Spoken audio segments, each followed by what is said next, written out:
Welcome back to another episode of Legends and Lessons. We are here with the legend, Jake Merrick. Welcome onto the podcast. Ooh, always a crisp dap. If Jake. That wasn't crisp, I don't know what was. One of my favorite things about Jake, the crispest dabber you'll ever meet.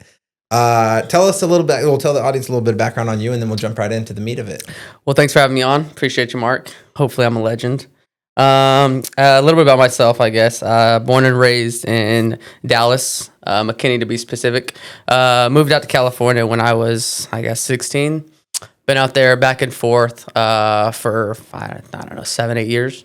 And then finally made my way back. So you're what, like 42 now? Yeah, about. No, I'm 25.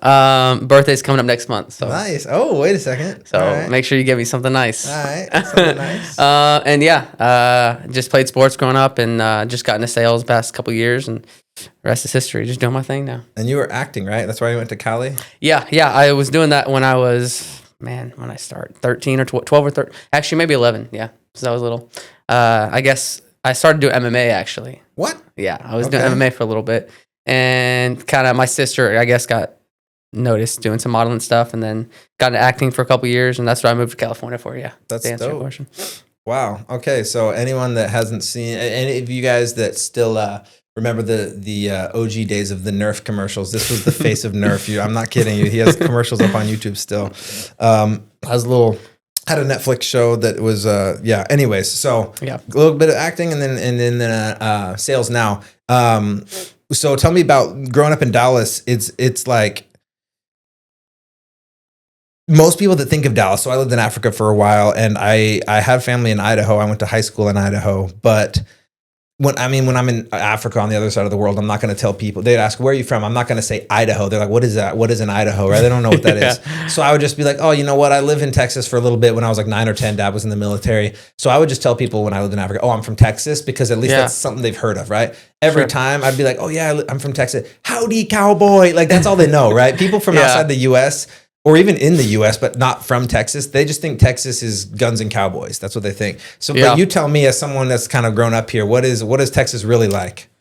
I get the idea of Texas, and what you see in movies and on everywhere is what you just said: cowboys and guns, slinging, stuff like that. Everything's bigger. Clearly, you can tell. All 5'7" of me. There you go. You a cowboy?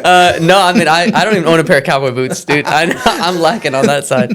So I need to give me a cowboy hat and some boots. But no, it is. Everything is bigger. Everything is big. The land's big. You get a lot of bang for your buck out here. It's a great place to live, a great place to be.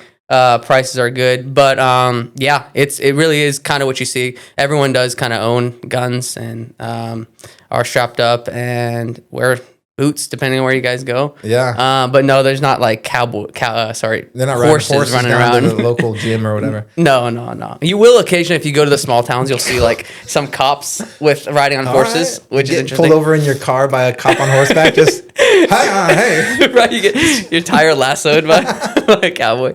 No, it's not like that. But it is fairly accurate. That's what you see.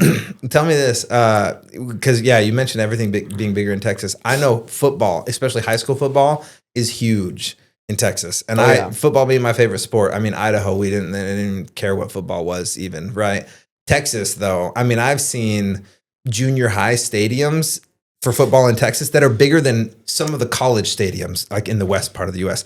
So it's outrageous. Texas high school football, tell me about that. I mean, that's huge. You guys have, where you're from, you have one of the biggest stadiums in America, right? In high school. Yeah. In McKinney, I think it's maybe 3 or 4 years. Could be 5 now, I'm not sure. But yeah, I think it's $65 million stadium.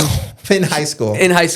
Now, it's not for one school, it's for the whole city. Okay. But still, $65 million for 3 schools is insane. Yeah, you drive through anyway. And when I was in California, I was out there and I saw some. California's still pretty big for high school football, but not as big as Texas.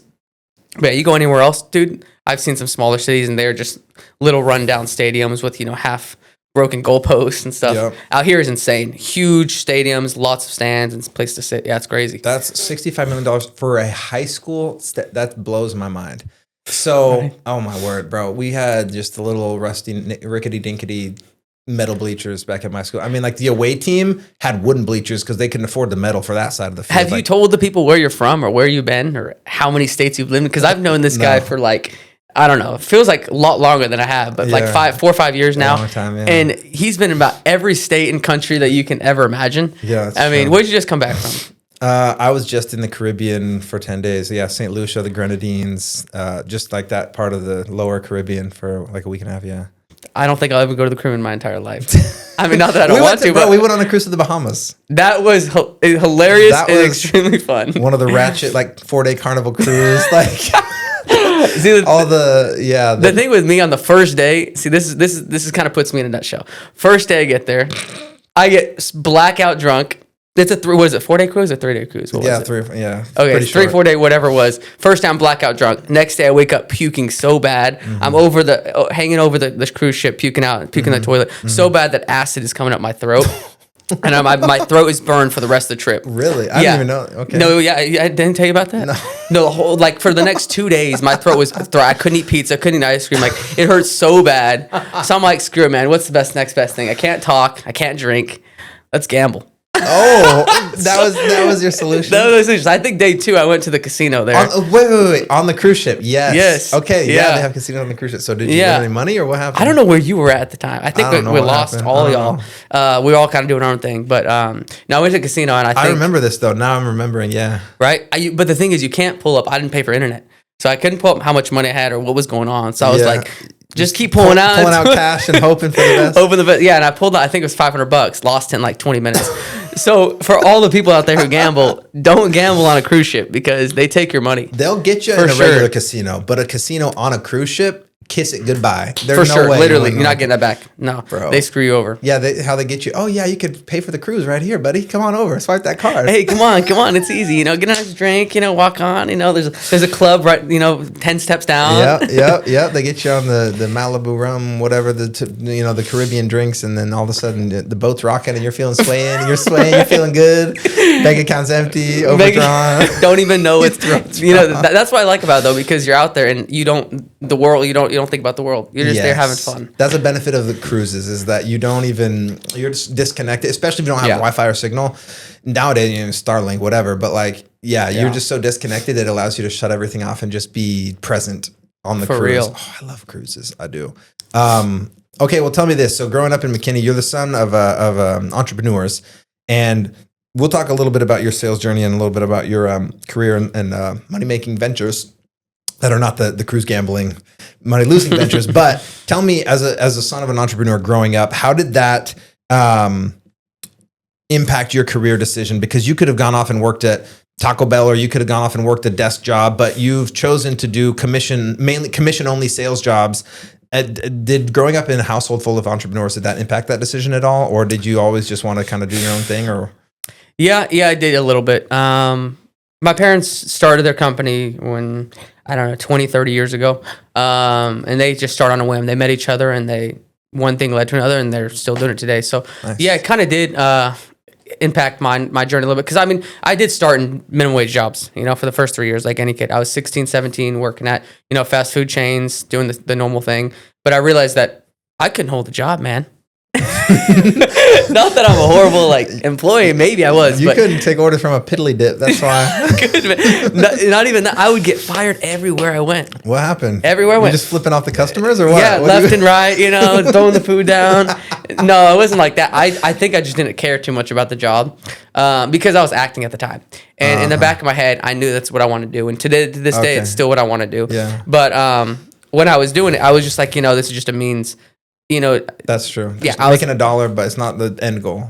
Exactly. And I wasn't, it's hard for me to take orders too doing that, because in the back of my head, I'm like, I know what I want to do. I know what I want to be. I know what I can be. Mm-hmm. So I'm like, delivering these fries and a milkshake to, old John. Yep. And it's just not, so I would get fired, meaning because I would show up late, or I just didn't care too much, or some stuff's happened with the job. So I've been fired for being too clumsy.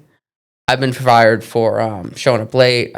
So many things, man. So it was hard for me to keep a job. So I was like, let's go to something where it's up to me and see how good I can actually do. So going into sales, I started, I think it was door knocking, and I saw some potential, and I think that's where I met you actually, is doing that. And I I was good. I was still kind of half-assing it. And then after getting a couple deals, I was like, wait, actually, this is something I think I could do.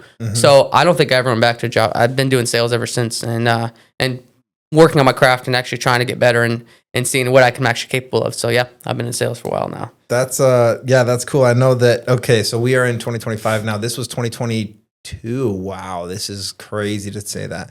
Is that So what this it is was? almost 3 years ago. It's about 2.5 years ago. You were the top setter in the nation for Vivint, a multi-billion-dollar company for solar. We were selling solar together in South Carolina back then, and so I'm curious for you, someone that was performing at that high of a peak. I mean, what does Vivint have at the time? At least like 13,000 employees. You were the top setter in the company. When it comes to setting up these appointments, do you have any advice that you can give to other people that might be looking into solar, that might be getting into solar, or that might not even be in solar specific, but people, maybe they're online, they're virtual, they're getting into some role where they have to cold contact someone they've never met and set up an appointment, build some rapport, and get them to say yes to an agreement or an appointment. Do you have any advice for anybody that's just getting started? Something like that? I can tell you what worked for me. I can give some advice for sure, and hopefully it can work for anyone out there listening. I really would just do me, man. I would go and just have conversations and talk to them. And one thing led to another, and I would end up just, setting the appointment or talking to them. I wouldn't go into an aspect of, I need this, I need this, I need this, I need to get this, I need to do this or say this certain thing. I don't know. I think I just talked to him like a human being and tried to make it make sense. And that kind of helped me out a little bit. But I also had a great boss. His name was Mark. I don't know if you guys know him, but he helped me sling some deals. So we were a great team. But I couldn't do it without you, man. So without a team effort, it was fun. It was fun. I appreciate that. And I think one of the things that you did, like you said, really good was that you were yourself on the doors. I think a lot of people in any sales role, but anytime, because sales is uncomfortable. I don't care who you are in the world. You could be selling trash cans. You could be selling jets. Sales is uncomfortable when you first start and you're not used to it. For sure. Because you're trying to persuade someone to do something that maybe you feel like they don't want to do, and it's awkward, social pressure, whatever.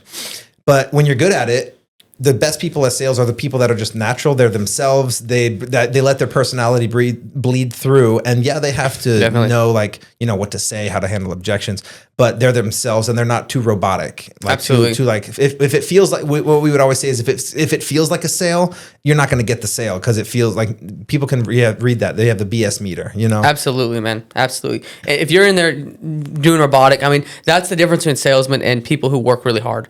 Right? People who work really hard still get deals because at the end of the day, sales really is a numbers game. But if you work hard enough or knock enough doors or work enough hours, you're still going to make money.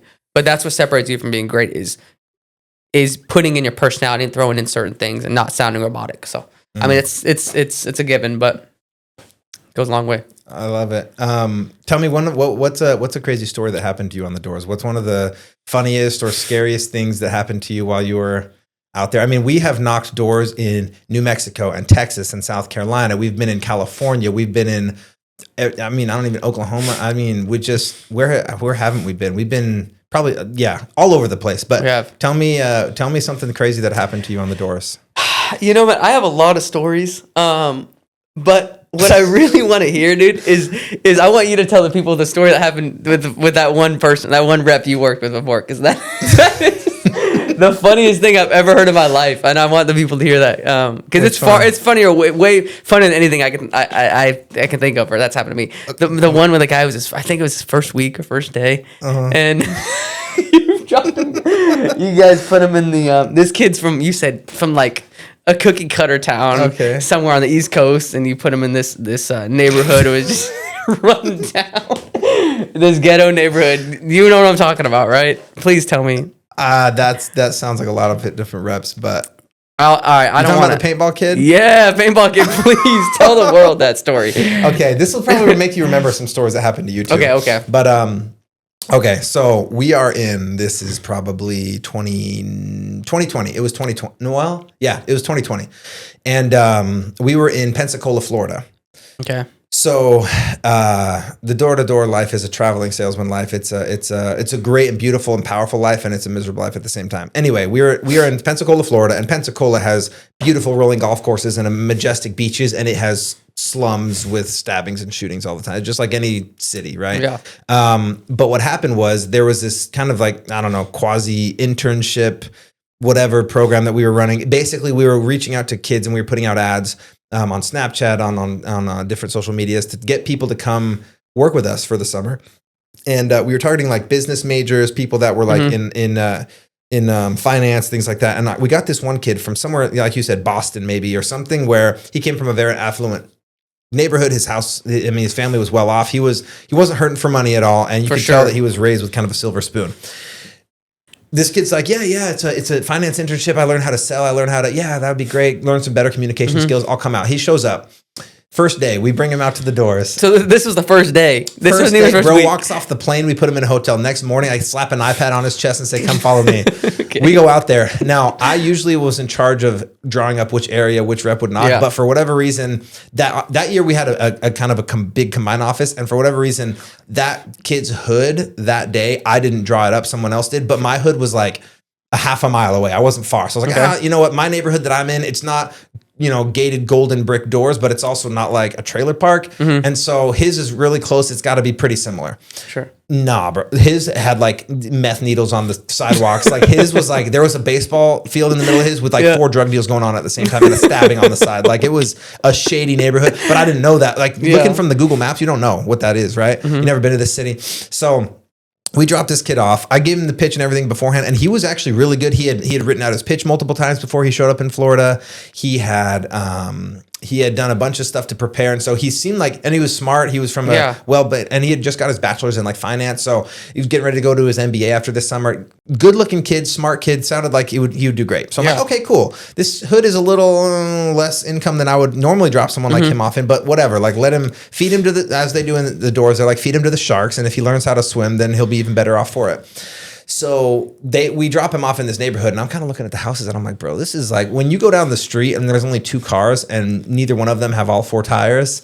Like it's something shady. Like that window has a duct taped window. Like it's a shady neighborhood. And I was like, oh shoot. But like let him learn on his first day. If he hates it, I'll put him in the golf course neighborhood tomorrow, right? Yeah. So I drop him off. I go to my own hood, and he's like, he calls me like once throughout the day, which is normal on the first day. And he's like, just ask me a basic question, like, hey, I was doing good on this door, but the lady asked me this question. What do I do? I'm like, okay, cool. So like he's doing good. He's going through the motions, whatever.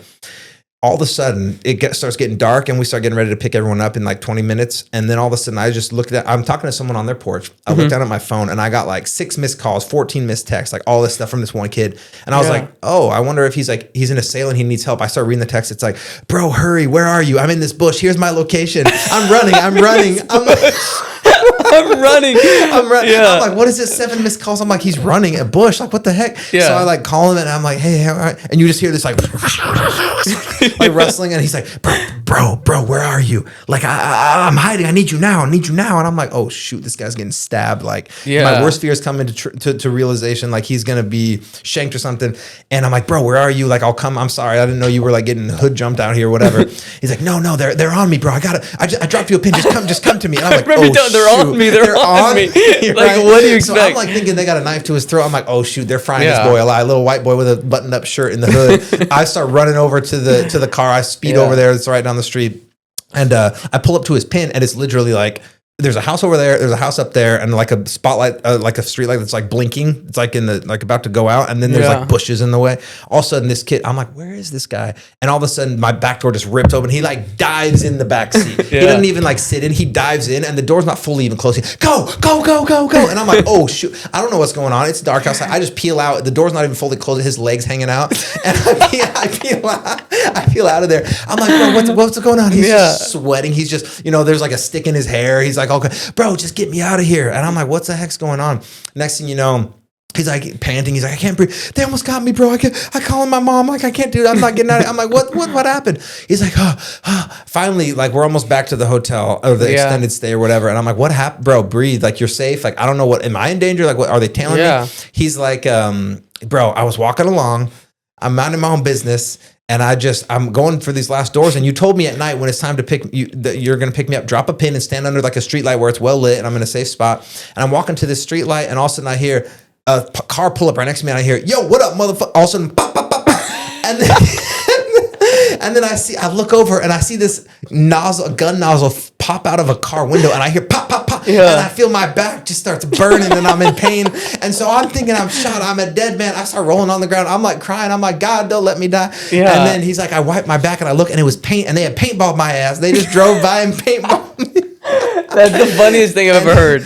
And they drove. I mean, and if you've been shot by a paintball point, like from 5 feet yeah. away, it hurts. If it's dark, you're from a white rich neighborhood in like Boston, and you show up in the hood of Pensacola, you see some dude being like, yo, what up, boy? All of a sudden, pop, pop, pop. You don't, you know, you hear this gunshot sound. It's not a gunshot, but it sounds like something. And you feel like burning in your back, and you see a little nozzle flash, and it all happens fast and adrenaline. So quick, yeah. This dude thought he was a dead man. And so he's like panicking. He like barrel rolls under a bush, and he's like calling me to pick him up. Next, I was like, and of course, at this point, I'm like, oh shoot, I really got to keep it together and pretend like I'm concerned for this guy, but I just want to laugh so hard. I was like, oh, terrible story. I'm like, so I dropped him off back in his room. I was like, listen, this isn't normal. This has never happened to anyone I've ever heard of. I'm going to help you out. Don't worry. Just get some sleep tonight. Tomorrow we're going to wake up. We're going to I'm going to walk you through it. We're going to move you to a golf course neighborhood. It's going to be all great. The next morning, we don't see him at the meeting. I go to his door. I knock on the door. Nothing. I get a room for the hotel key. Go in there. Open it. There's the iPad sitting on the bed. Nothing. Everything's gone. Boy took the first flight out of there in the morning. Dipped. Texted me like at night the next day. He's like, yeah, I'm in Boston. Screw this job. I'm out. Like, just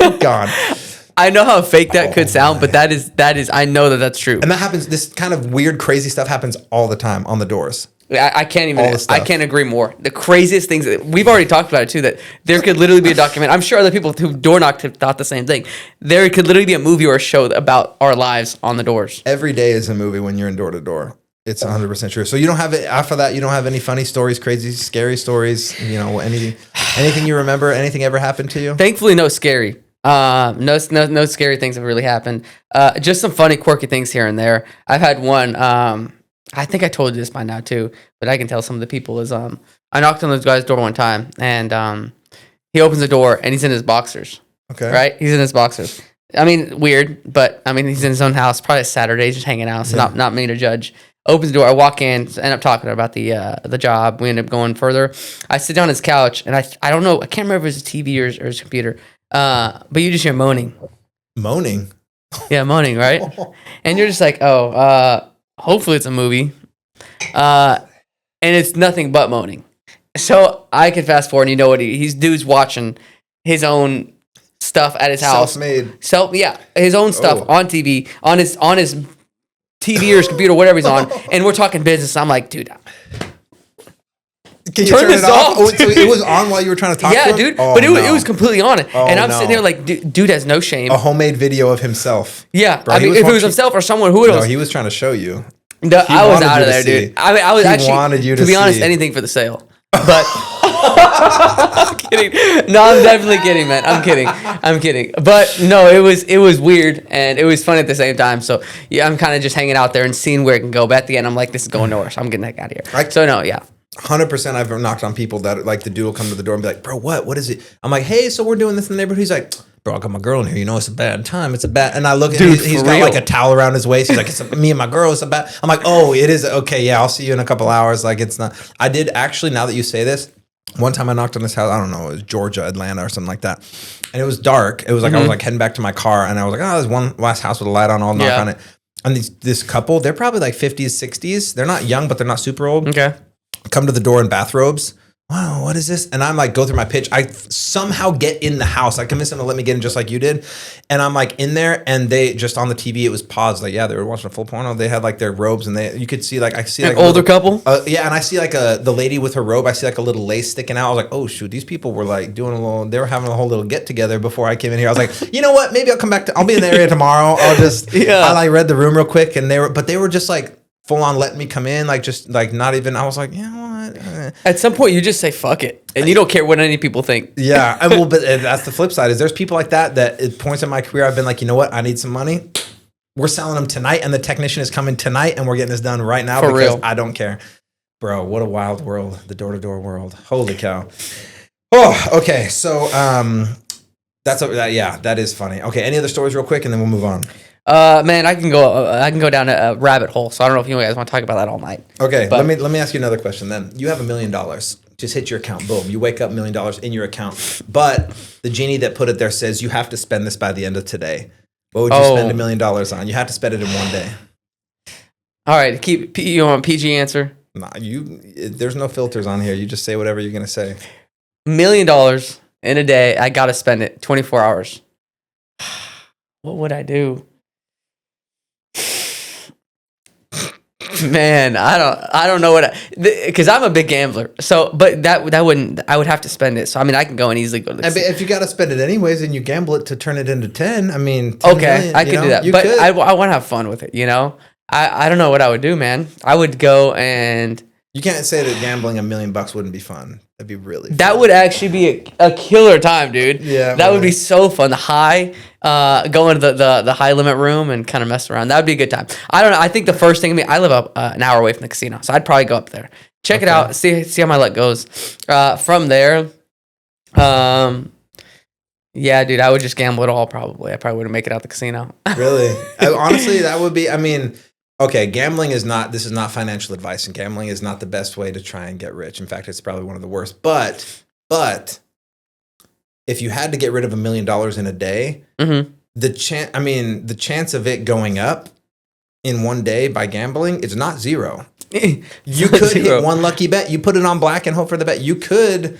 And you technically got rid of it, but now you got $2 million the next day. So you might be right. It's actually not a bad idea. Now that you know, it's hard thinking about because I'm not really a guy who spends too much money. You know, I spend it on food every day because I can't cook at all. And that aside, thinking about what I could do with $1 million would be there's a lot. I'd probably have to take an hour to think about it. So and it's hard if you had to get rid of it in one day too. Yeah, you have to spend it in one day. Like, what do you mean? You can't even. Let's say you buy a C-suite at like a Dallas Cowboys game. That's not even a couple. That's like a few $100,000, like max. Like you still have. That's a lot. It's hard to spend $1 million in a day. It really is. Yeah, you are right. If you're not going out buying a yacht, but even that takes a couple hours. It's only $200,000-$300,000. Like it's like you still. Yeah, that's true. Yeah, you really can. Tell me this. So you're known as a chick magnet, Jake. Let's give some dating advice to some of the bucks out here that don't have that best the best luck in the dating world. What is a piece of advice that you could give to dudes that struggle with dating, with getting dates, with having successful dates going on, you know? So for one, I am by no means a dating pro. You're not a guru? I've had one girlfriend my whole life. And that was like middle school. So I don't know if you can count that. But yeah, outside dating advice, going out, I mean, just having fun too is it's not, for some people it's hard to talk to other people, you know, whether it's guys or girls. For me, it's always kind of natural. So and then you get a little liquid courage and it just makes it pretty easy. Okay. But no, dating advice, I need help from anybody else on that too, because it's hard for me to get there. But yeah, just going out there and talking, just being at the right place in the right time, I'd say. Do you have any crazy stories, any funny stories or crazy stories in the dating scene that's happened to you recently? Dating stories, probably. Something I probably wouldn't want to get into. Come on, now, Jake, we're here. We're already here. You might as well. Oh man, I've had. So my life is about phases, right? Ooh, I think the eyebrow raise. Yeah, no, I've had a lot of my life has been phases of certain things here and there. So I'd have phases of going, you know, to clubs. I'd have phases of going to parties and going out and I don't know why, but I had this phase of going to like Twin Peaks, dude. Okay. Not like Hooters, because Hooters is yeah. What's Twin Peaks for people who don't know what Twin Peaks is? Okay, so Twin Peaks is just like it's like a sports bar with, you know, girls dressed up and you know, like tops and stuff like that. It's like a Hooters thing. Yeah, it's exactly like so Hooters. It's like a restaurant bar, but the waitresses are in like tight shirts, exactly shorts, stuff. Yeah, like it's like that. a sports bar where girls wear, you know, like lingerie or whatever. Oh, they wear lingerie. They have Friday nights, man. Yeah, this is legal. Yeah. Okay, it's whatever. crazy. All right, so yeah, and I had phases of going there, talking a couple of them there, going nowhere. Yeah, they all just kind of go nowhere at the end of the day. I'm sure it's me. You know, I'm sure there's something that I need to work on. People that they're getting hit on by every dude in there. That's why. Yeah, and that's the thing. And this I mean, it's cheap beer, cheap drinks, decent food, a good time. I mean, down the road from the house. So yeah, I'm a man of consistency sometimes. So something if I like something, I'm addicted to it instantly. So okay, yeah, I started liking that. A good time. But has anything crazy happened from that, or has anything funny happened from that? I mean, yeah. Do I think you're gonna meet your wife in a setting like a Twin Peaks, like somewhere where girls kind of know that they're working there to be hit on? I mean, the chances are low, but they're not zero. So has anything happened? Have you ever like gone on any dates with any of these waitresses or anything? Yeah, Like that? I've gone a couple. Yeah? All right. I had this phase only lasted about a month and a half. But I had it was 2 girls I went. They were pretty girls. Hopefully everything's all good with them. You know, now I don't talk to them anymore. But yeah, I went on a couple dates with them. Realized that that's not the type of person I should be with to talk to. That's not your future wife? You know, as far as I know, no, it's not. Okay. Not someone I want to talk to for long terms. No, it was just fun. So I've never really taken my dating life seriously. Maybe that's why I haven't had a girlfriend. So yeah. So that's your advice to the young bucks: is if you want a girlfriend, take it seriously. Take it serious, yeah. Yeah. Really, that's it. I'm the worst when it comes to that advice. Okay. Tell me, if your life had a theme song, what song would it be?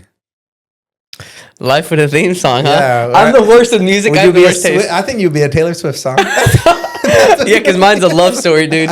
No, about breakups. No, no. I would probably say I like rock music, but let's see a popular one that maybe people could know. Maybe like an AC/DC song. Really? I didn't take you for the oldies kind of guy. Yeah, maybe just I always just think of you as like a Sunset Boulevard kind of guy. You know, you're like a happy, sunshiny. Yeah, that would be good me. Vibes, chill vibes. It is hard for me to be getting in a bad mood for sure because things kind of just roll off me. It's like, okay, that's Which life. is invaluable in sales to have that. 100%. Brush it off. Yeah, for sure. I think you're probably right. It'd probably just be like a good Mac Miller song, maybe like Weekend. Ooh, that's a good one. Weekend's good. Like that. That's probably a good one to put me. Just good vibes, rolling down, windows down, wind in my face type of thing. Tell me this: you're known as a man that's always fresh, always dressed well, always hair done, always Sure. Where do you get your inspiration from? How do you always look clean with it? Well, it helps that I have what is it? Everything. I can't. First off, I can't be dirty. I wash my hands. I've never understood how people can eat at a restaurant. Yeah, germaphobe, man. If you want to put it that way, Okay. I have to wash my hands. I always have to be clean. So yeah, I think I just like feeling clean. And not going out, not dressed, I guess. I don't know. Okay. So yeah, I like being put together sometimes. What about and this can be on the doors. This can be anywhere in any aspect of your life. What would you feel like? What would you say is one of your biggest regrets or like failures that you've had to go through? And then how did you bounce back from it? Biggest failures, man. There's a lot of failures out there. I guess not failures, but like right now because of COVID slowed a lot of things down. And regret is taking a break off of acting is what I've stopped doing for the past two or 3 years since it happened. So that's probably one of my biggest regrets right now is taking a back seat on that in my career. But also, I mean, as you get older, you got to focus on money and paying your own bills. Okay. So that's what I kind of focus on is taking care of myself and paying the bills. But still at the back of my head, I'm always like, man, I still want to. That's still what I want to do. It's still what I know I'm going to do. Yeah. But everything's all digital now, so it makes it a little bit easier. But yeah, taking a back seat in my own career is just not something. Is a big regret of mine. So I've wasted 2 or 3 years of my life just focusing on making money, which to me isn't really a big deal. I want to do what I want to do in life and what makes me happy, and that's still what I have my eyes focused on. So is acting. And I think acting from my knowledge is like it's like a music career where so many people do it, so many people try it, but it's hard to really break into the top percentage that really make the big money. For sure. Like you can't make a good, like a real living just kind of doing a little thing here, a little thing there, which is why you've had to go and do other jobs, right? So absolutely. Tell me, because I'm sure, I mean, from just hearing you talk about the passion of acting, I know it's like one of the coolest jobs you've ever done. It's your favorite thing to do. What is it like? Tell people that have no experience or have any idea about acting. What do you feel like makes it so hard to really make money in acting? I mean, there's so many people that are just kind of scraping the bottom, but they have to work side jobs. You hear about these people that'll move to LA and they're working as a waiter and then they're working as this. Yeah. It's like you said, there's so many people trying to do it, which is good because people are chasing their dreams, but it's such a saturated industry where people just go and they move and it's awesome that they put their life on the line and try, and not technically their life, but they put their everything on the line to go and try and get something. But it is hard because there's so many people, and it's really just about try and doing it for a long amount of time. I mean, you're gonna have small parts and you're gonna have glimpses of hope where you get something, you're on hold, you book something, but it's just so inconsistent and it's hard to stay on the map because, to be honest, it's not up to you, right? It's not something that's up to you where you can and you can do your best and your best and your best, but if something's not a role for you or someone doesn't like you or something happens, I mean, it's really not something that's up to you. So you just gotta hope you get lucky and keep working on your craft. I mean, it's almost impossible, but you love the chase. Yeah. Tell me, what is it? Cause you've told me a little bit sometimes, but like, what is it about you're on the stage or you're behind the camera or like, what is it? What is the thrill that you get? Or what is it that pulls you so heavily into acting? What is it that you love about it that just makes you keep coming back, even though you know it's so hard to make it in that industry? I don't know, man. I love just portraying characters. It's so fun. Okay. It's so fun, dude. just acting out things and every day is different at work. Every day you're just doing something different, and it doesn't feel like a job, right? They say if you really love something, it doesn't feel like a job. Yeah. So that's what it is. For you, it doesn't feel like work at all. No, it doesn't. I mean, even though you're on set for hours and hours on a day, and it's just fun. It's just fun. So that's just something I knew that's for me. Nice. So. Okay. Well, tell me this. So let's say you could go back. You said it was like the last time you really were doing it was like 16-ish, 17? Yeah, I'd say. So say that you could go back in time to that point in your life now, knowing everything you know about life and the world now, and you could go back to then and you could give yourself one piece of advice. What would you give? What would you tell yourself? That's a good question. Keep at it. Seriously, don't even, because I mean, it's hard though, because it was really just money is like you said, it's hard to keep booking. Yeah. And then life happens, you get old and you got to start paying bills. So I would say just keep focusing on that. And it sounds really basic, but just keep focusing on that because that's what stopped me. And don't let any other outside noise get in the way. So just keep at it. I love it. Pretty basic answer. What would you, I mean, at this point, you think you're going to get back into acting at some point? In the back? Yeah, I have to. Okay, I love that. That's good. So it's still on the table. What would you say is the most outrageous lie you've ever told that people believed that you like got away with? This could be something you told a work manager or your parents or a friend or a girl on a date. Dude, I'm bad at lying. I'm really bad at lying. Okay. I mean, I can lie, but I don't know. I feel like sometimes the truth is better off because I've been fired for those exact reasons, dude. I had one job where we were supposed to do meetings every morning at like 8 a.m., right? Hop on a Zoom meeting every day at 8 a.m. And it was my first or second week, and I missed the meeting because I slept in, and they asked me why I missed it. And I'm sure you guys can guess why, knowing me. I was at the casino the night before. It was a Thursday night, and it was Friday morning. We were supposed to be on a Zoom call, and he told me why I missed the meeting. And I could have easily made up any lie in the world, right? Anything. Mm-hmm. And I was like, let's just be honest. Just tell him I was gambling. Yeah. Okay. Hey, boss, I was at the casino, and I stayed up late, and I'm so sorry. And he didn't believe you, huh? No, he did, and he fired me. Yeah, I got fired for that. So it was the first week though, and yeah, so sometimes you should just lie. Right off the bat. That's your advice. That's my advice. If you're 16 and you're out there, just lie to him. Lie to him. That's funny. Fake it Boss, to me. I was up so late studying all of the workbooks on our industry so I could be a better servant in your W-2 job I was working so hard to make our company better, boss, that I just slept in past my alarm. Do you hear that? That's exactly funny. What you need to stay. That's funny. That's actually really funny. Tell me this. This is a question I got to ask someone like Jake that has a creative imagination, someone like an actor. You wake up and a genie says, Jake, I'm going to grant you the power of invisibility for 24 hours. Don't hit me with this question, man. What are you doing? For 24 hours, you can do anything. You're invisible. Oh. You can do anything you want for 24 hours. What are you going to do? I'm invisible for 24 hours? Yeah, you can do anything you want. Well, I mean... Yeah, I think you're invisible, but you're going to become visible again. But like, yeah, I don't know. Just messing with people would be really funny, right? The first thing I see you out there on a sidewalk, like sticking your foot out, tripping people, like, hey, wait, man, what the heck? Yeah, that's the type of stuff I would like to do. Not harmless things. People just yeah, I mean, because obviously, you want to go and like rob a bank or something like that. That's what people would instantly where your mind goes. Money floating out of the bank. Like, actually, you're right. The money's not invisible. So no, I would instantly go to just messing with people for sure. I would for sure wake up. Okay, I find out I'm invisible after I get over freaking out that I'm invisible. I would really love to. That's relatable. You'd be like, "Whoa, like you're like pinching yourself, like I'm invisible." Well, I would realize because I wake up and you turn on the shower. You go to the bathroom, you turn on the shower, and you realize you look in the mirror and there's nothing there. Because I'm in the mirror constantly, right, looking at myself. Crazy. So the first thing I would do after getting over that would mess with my little brother. Oh, that would be fun. Yeah, dude, that is the funniest thing because I would love to see him freak out. So okay, what would you do? Mess my family. Like, I would give him wet willies or something, and he turns around. There's nobody there. Wake up with a wet willy. No, I would probably do something like that, like just pull his cover slowly. He just wakes up just pulling his covers, slowly pull and then rip his covers off or something like that. I don't know. Something like that would be hilarious. Oh, no. Mess with my siblings. Okay, what else? That would be just the funniest thing. Then probably go to my neighbors. Man, my neighbors have been really annoying with us lately because we don't have a fence right now at our home because we were in the process of getting a new one, and then the guy got screwed over.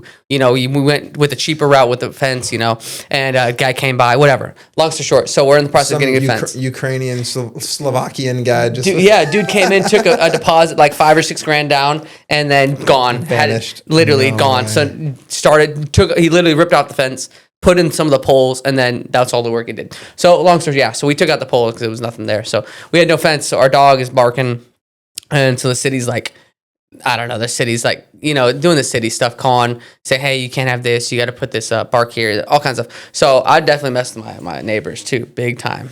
Like harmless stuff. When we talk, like knocking on a window, or like what would you be doing out there to mess with your neighbors?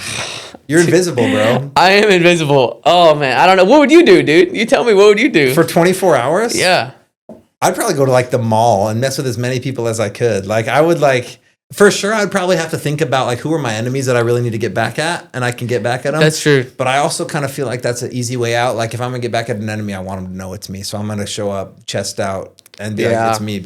But let's see. I'm invisible. I for sure would go like innocently. I'm not gonna do this to like old people and be a mean. But I'd probably go like de-pants some like kid in front of his friends, or not a kid, but like some high schooler in front of his friends or something. Yeah. I'd probably go like go to a dog park.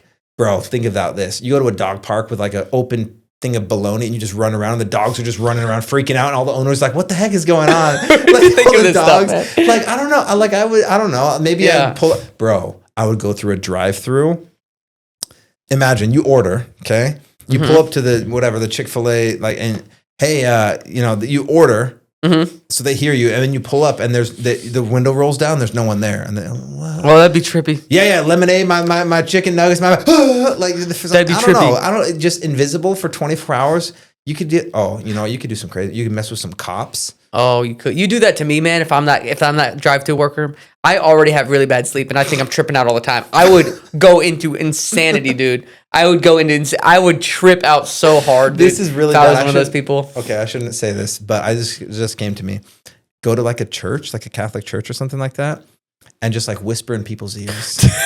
Like they're in there in the pews, just Santa Maria, they're just in there like praying and stuff, and you're just like, the Lord wants you to do it, and then just leave, and they're like, what? I should do it. I should wait. The Lord just spoke to me. Like they just think you're like some angel floating around. The Lord spoke to me to do it. They shoot up a school. You're like, no.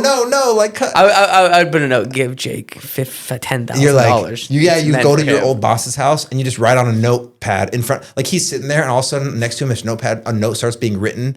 Give Jake money. Just I don't know. I would try and do that. Invisibility for one day. That's I don't know. A lot of options you could do with that for sure. Tell me this. You have a favorite sport? Because I know you're a sports bettor as well. Yeah. What's Basketball. Your favorite sport? Basketball. Okay. If you could invent a new rule in basketball, any rule you wanted, what would it be? You change the whole game of basketball by inventing one rule. Anything. It could be like, you can only hop with one foot. You can you like double dribble doesn't exist anymore, or like whatever it is. Like what would you? Maybe nowadays. Okay, so nowadays people love to only shoot threes, right? All they do is shoot threes. So in the game is just being shot, and I would probably say maybe make like a five pointer.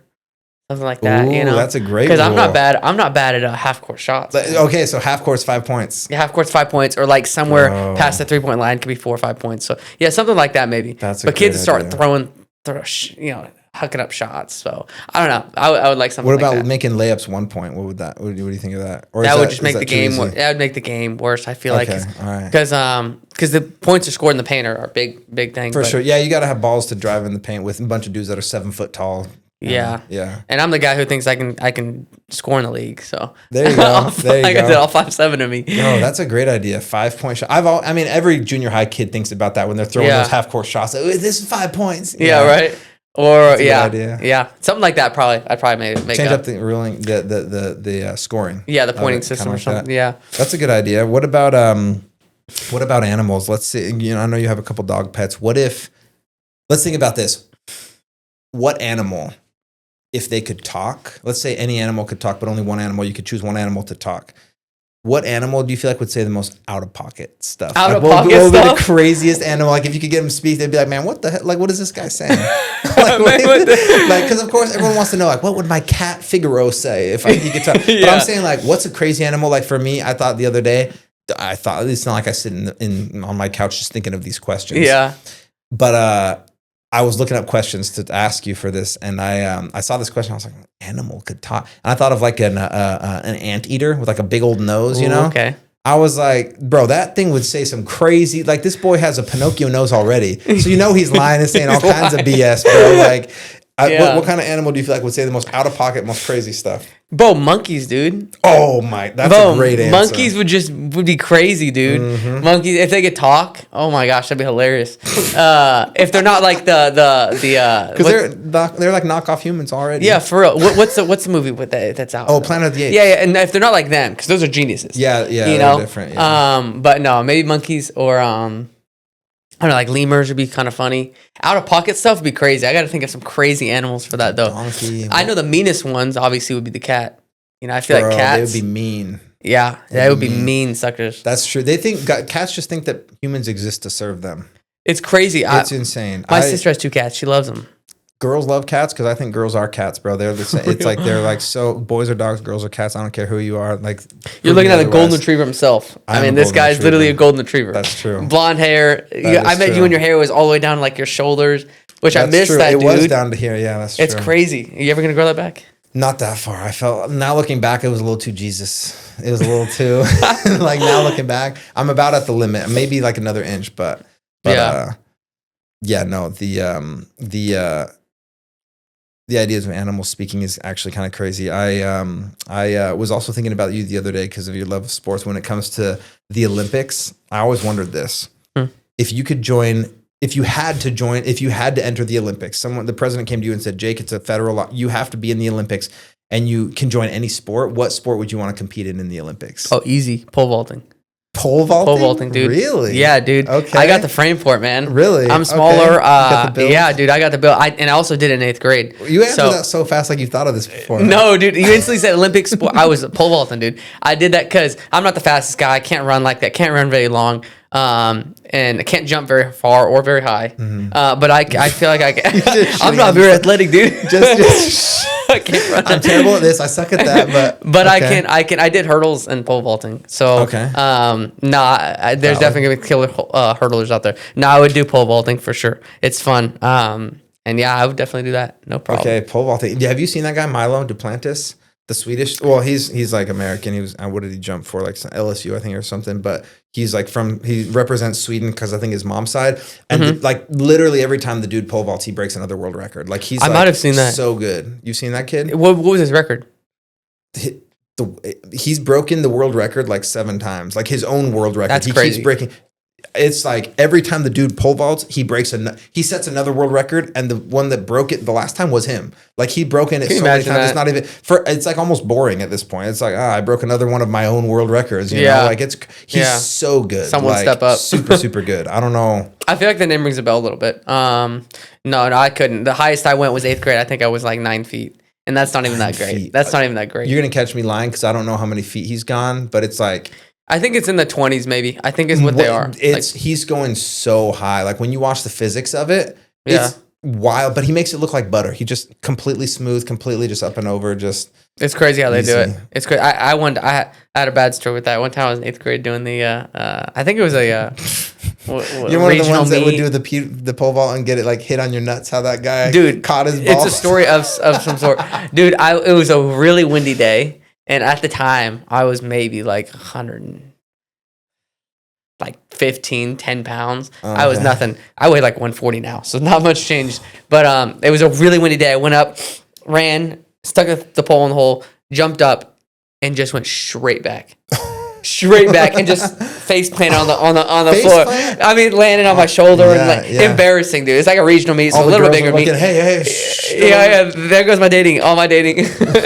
Yeah, gone out the window. It was bad. It was embarrassing, but you live and you learn. So I think that was one of my last meets out there. Still, I would do it though. Pole vaulting. Okay. Fun. Do you have like a favorite sport to watch? I know that you like to golf.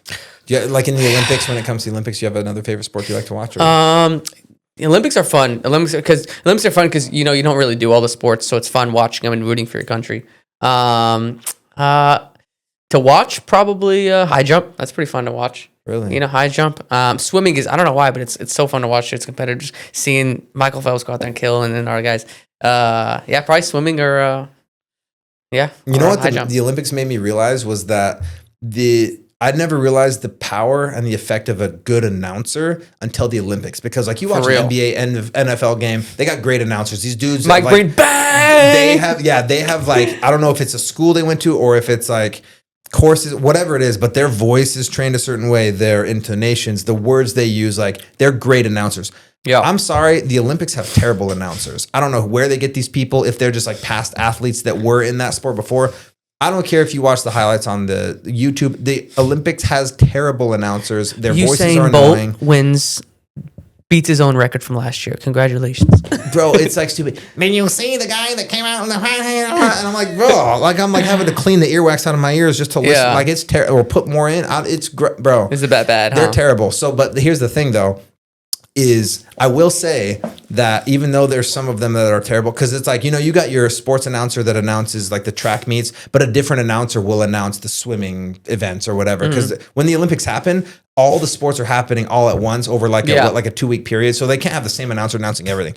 But this is the thing is some of the swimming announcers, the track announcers piss me off, bro. They're so annoying. But the swimming announcers, some of those swimming announcers are like so good that I don't like exactly what you said. I did on a swim team when I lived in Hawaii when I was like 8, but like some of the swimming announcers are so good that I'm like getting into the swimming. I'm like, let's go, America. And I don't even care about swimming, but they got the line up front and they're all head to head and total. Yeah, dude, it's fun. Like, did he get his fingernail on before the other one? And it's like, that's all credit to the announcer that he's like really good. And so I didn't realize until the Olympics what impact a good announcer made versus a crappy one, because here's the 100-meter dash, and of course that's like the most famous thing to watch in track, but the announcer's so annoying I almost don't even want to watch it. Yet again, here I am watching the breaststroke. I don't give a damn about here comes Yugoslavia's winning. I'm like, what the? But it's so fun to watch because the announcer's good, Yeah, for real. It changed the whole aspect of it for sure. Who is that? Menery?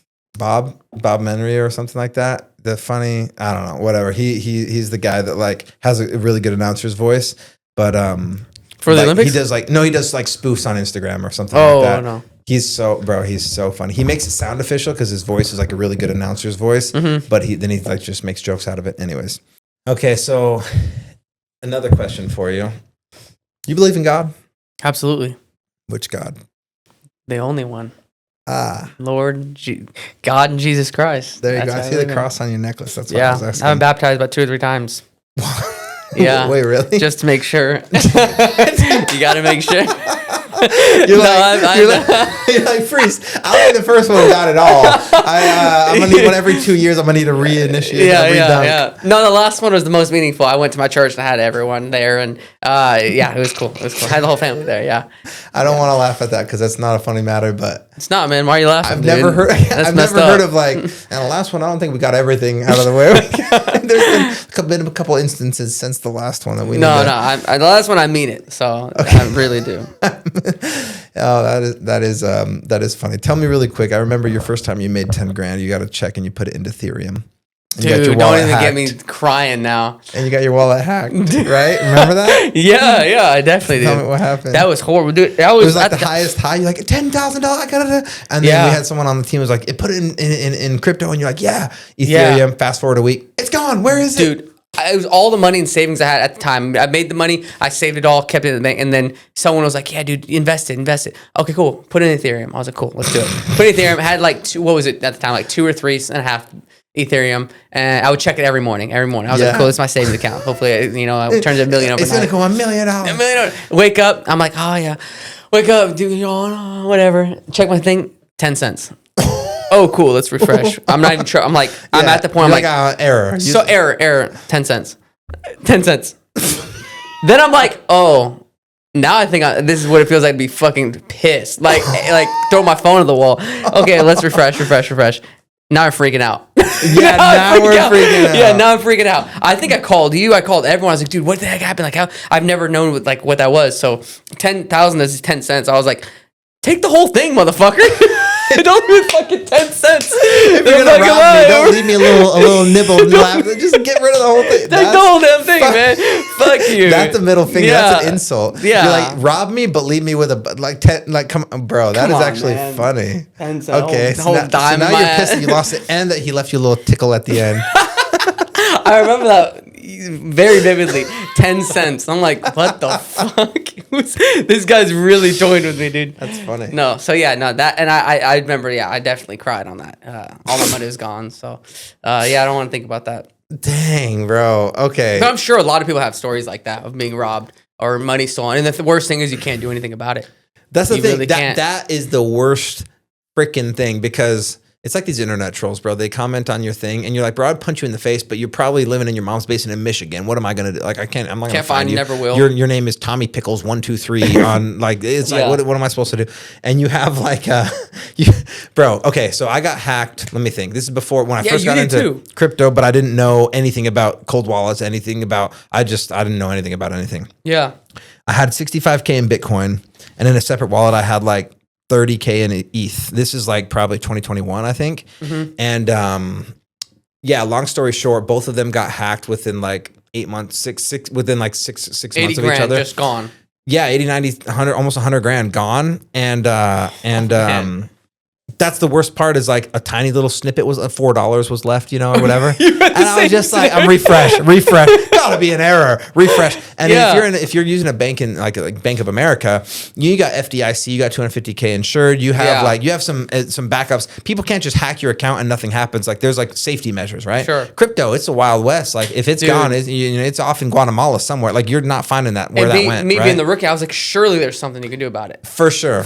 Yeah. Surely, I can get Same it back. thing. Initially, I was calm because I was like, 65K can't just be gone. Me too. Like Yeah, same. 65,000. I can go buy a BMW cash. Like, there's no way that's just gone. So I'm like not panicking. I hit up a few friends that are big in crypto. They're like, bro, you got screwed. You're done. It's like, I was like, gone. what do you mean? And then it starts setting in, and then you're like, Yeah. this motherfucker left me $4. He just wanted to flip me off. And then you follow. The thing is, but that you can follow the transactions, right? Yeah, So you can I did follow and that. see. And I remember seeing it was like my 65 grand gets transferred to a wallet.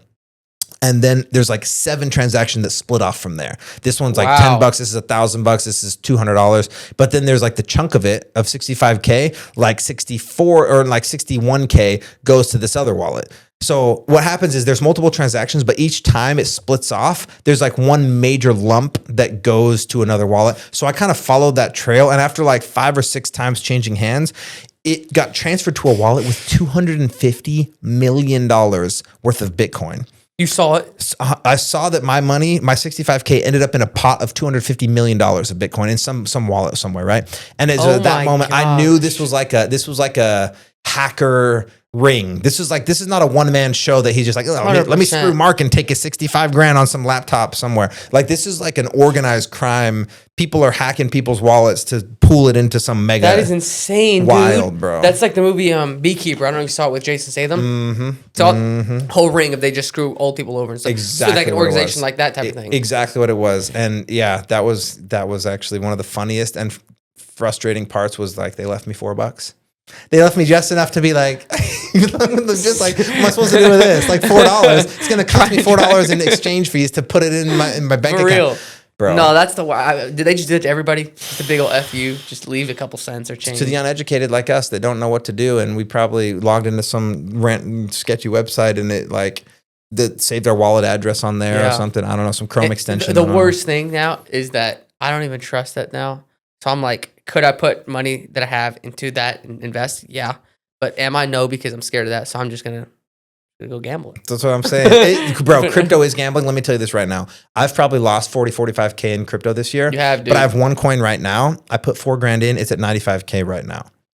Dude, I didn't even know. Are you serious? I'm dead. I could pull it up right now. It's at 95K. It's called Abster. It's on Abstract Chain, and it's going to be the next like Toshi. I'm not trying to plug a coin, but I am plugging this coin. It's like because but that's because it's legit working. I was lucky. I knew the right people. I got in early, and it's not a rug pull where it's like, you know, T-Pain is like promoting this coin on his Twitter, and they're going to rug pull you. It's like, if you know much about crypto, long story short, it is looking to be the next mascot of the Abstract Chain that just came out. Anyway, my whole point is crypto is gambling. You lose, win a little bit. You're like, oh yes, I'm going to start winning. You put in more, then you lose more, it's gambling. I don't care who you are. Like it's PvP world, and most people are uneducated. They just get excited about the hype. It's emotional. They put money in and it's gone.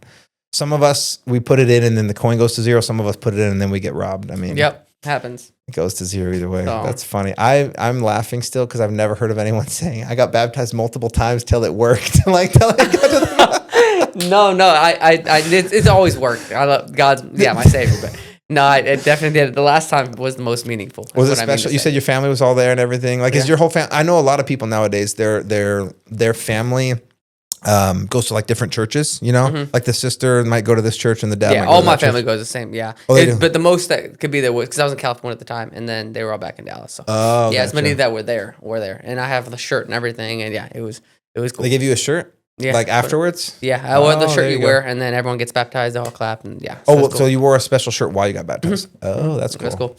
So I remember that. Holy cow! So is it Christian? It's Christian. Yeah. Baptist. Yeah, I feel like a lot of, I don't even know this. Actually, I shouldn't speak out of, I'm not sure of this anymore because there's so much changing in America's a melting pot. But I still think that Christianity is the majority religion in the U.S., I think. And for sure in the South, though. That's what I'm trying to say is like the South is very much like the Bible Belt. The Christian Belt is like it's more majority Christian, I think. But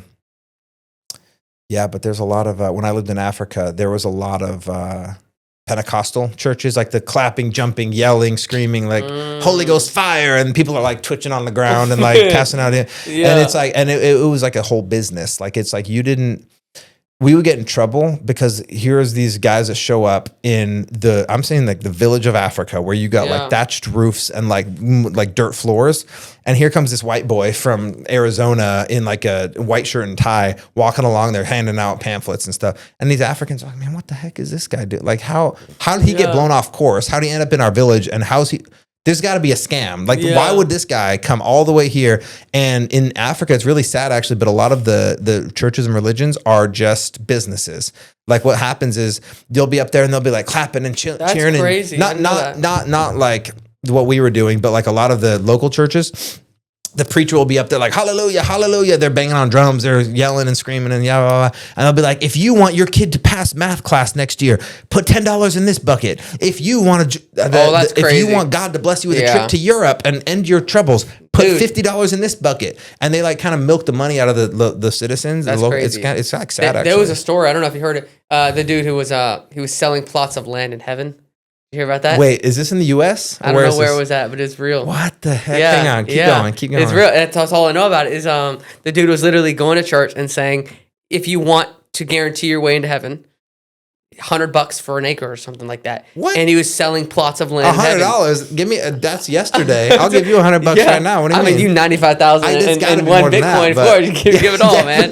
But us normal people, no. Yeah, I'll pay. Give me 3 acres, man. I'm cool with that. What? So he was selling plots of land. And was it successful? Like, were people buying it up? Yeah, I think it was. It made its way across the internet. So I think it was. Hopefully, he probably made some money. Wow, you're way into heaven. $100 an acre. Wow, I think it was something like that. But he definitely was selling plots of land. It was crazy. $100 an acre, bro. Give me a whole nation. What are you talking about? $100 an acre. Yeah, it's bad. That's crazy. So I asked this to everybody, but I want to ask you a cool last question. So we all die one day, and when you leave, you have a tombstone. You get a short phrase, or you get a memory that's put in your obituary, or what they remember for you at your funeral. What do you want your legacy to be? What do you want the story of Jake to be? What do you want that last phrase to be that kind of summarizes and is your story that you leave behind, your message you leave behind to the world when you go? To keep it simple, I guess short enough to fit on my tombstone. I guess I don't want to be like sounding like probably just like I gave it my all, you know. Maybe Okay. I gave it my all. I gave it my all. Nice. But I could just say fuck it and say I'm him. I'm him. I'm him. I'm him. He was him. He was him. He was him. Jake Merrick. He was him. He was him. No. I would just say I gave it my all. Probably something like that, I guess. Yeah. That's funny. Actually, that's goated. So He was him. he was him. 4 generations later, they're like, and Jemima, Jake Merrick was him. He was him. Or her was, Bringing wait, is it this back. a transgender thing? He was him. His, No. hers, and pronouns, or what? Yeah, no, You're gonna he, be him, confused. Timothy. Don't let Yeah. him confuse you now, Jake. Nope, Don't let that's what I'm keeping sticking Jake, with. he meant to say him. He was a spelling error. He wasn't good at math. He was him. /him. No, at that time, yeah, no, there'd be born robots that are transgender or something. He was him. Okay, so he gave it his all. That's your message. Yeah, gave it his all. You want people to know, like, Jake showed up. He put in work. He did his my thing. best, you know. That's all you could do. Yeah. Yeah, probably something like that, I guess. Off the top of my head, maybe. Yeah. Without thinking of a whole thing. Yeah. You know, because as far as I'm concerned, I'm going to be single and no kids. So Is that your goal? I would love to have them, but at the rate it's going now, that's where I'm looking. So that's what I would be putting on there. I'm sure it's going to have I loved Tim and Johnny Boy and What? Tim and Johnny my Boy? kids. You names. Oh, your Names. kids. Yeah. Okay. No, I but love Tim and Johnny Boy. yeah, That's Timothy. one way to do it. Timothy. Is that, have you written out kids' names? Is that going to be your kids' No, name? no. I don't want people to make fun of me for my kids' names. What's wrong with Timothy? And I don't want Timothy. I was kidding. No, I don't know. I like I don't know. I like Cooper. Cooper's a cool name. That's okay. That's valid. Yeah. Cooper. And then for a girl, I kind of like the name Kingsley. Kinsley or Kingsley? Kingsley, like King. Yeah. Like a boy Kingsley? Yeah, Kingsley. Okay. See what I'm saying? I'm gonna get shit for it. See, that's why I'm gonna keep it to myself, man. I'm gonna give all this to myself. I'm not putting it on the tombstone. I know. Leaving it to Like myself. he was him. Kid's name was Kingsley, but it was a girl. But it was Peter, Timothy, and okay, all right, okay. He gave it his best. all. He gave it his all. He did what he could do, and then he peaced out. That's it. Peace After out. his 4th baptism, he did all he could do, and then he left. After his 4th baptism. Okay, Dude, no, that's I'm valid. just getting roasted now at the end of this. Yeah, no, that's good. That's valid. Okay, cool. Well, thanks, Jake Merrick. I'm sure we'll do another episode of this, but this was a fun time. So thanks you, for man. coming on. Oh yeah. And we'll have you on another time on the next go around. Is there anywhere that you want people to follow you or look you up, or any like socials or anything like that? Do you want people to connect with you on? Yeah, all across social media. I'm usually go by Merrick Jake. If I unfreeze my Instagram, you'll find me there. If unfreeze, you're off grid for now. For now, yeah. Trying to get a cleanse on life, but once I get it back, Merrick Jake. Trying to get all the Twin Peaks girls to get away from you first. Yeah. Okay, sounds good. All right, thanks, Jake, and we'll catch you next time.